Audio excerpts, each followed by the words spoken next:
పశువులకు తింటే బలం, మనిషికి ఉంటే బలం అని అంటారు కదా. ఎప్పుడన్నా విన్నారా? వింటే కామెంట్ చేయండి. మా తాత ఈ మాట ఎప్పటికీ చెప్తుండేవాడు.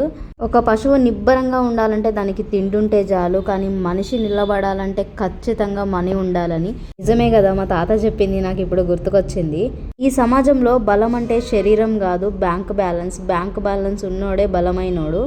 పైసలున్నోనికే గౌరవం, మర్యాద, అవకాశం అన్నీ ఉంటాయి. అప్పుడు మనిషికి మాటల్లో బలం ఉండేది, గుణంలో గౌరవం ఉండేది, సంబంధాలు నిజాయితీని బట్టి నిలబడేవి. కానీ ఇప్పుడు ప్రతి ఒక్కటి డబ్బుతోనే ముడిపడి ఉన్నది. ఏమంటారో కామెంట్ చేయండి. డబ్బులు ఉంటేనే ఇవన్నీ నిలబడతాయి. మీ లైఫ్లో మీరు హ్యాపీగా ఉండి ప్రెజర్ తగ్గాలంటే ఆర్థికంగా ఎంతో కొంతగా ఎదగాలి. అంటే డబ్బున్న వాళ్ళందరూ హ్యాపీగా ఉండరు, మీరు తెలుసుకొని మాట్లాడండి అని మాత్రం అనకండి. ఎందుకంటే వాళ్ళు హ్యాపీగా ఉన్నారా లేదా అన్నది విషయం పక్కకు పెడితే, మన కనీస అవసరాలకు కాదు ప్రతి అవసరానికి డబ్బు అవసరం అనేది అయితే ఖచ్చితంగా గుర్తుపెట్టుకోండి.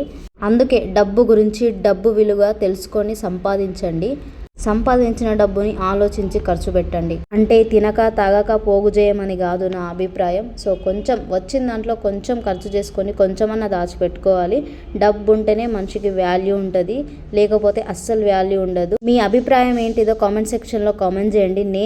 సరే యూట్యూబ్లో ఈ వీడియోలు చూస్తున్నవారు ఛానల్ని సబ్స్క్రైబ్ చేసుకోండి. ఇన్స్టాలో చూస్తున్నవారు ఫాలో చేసి సపోర్ట్ చేయండి. బాయ్, మరి ఉంటాను. Thanks for watching.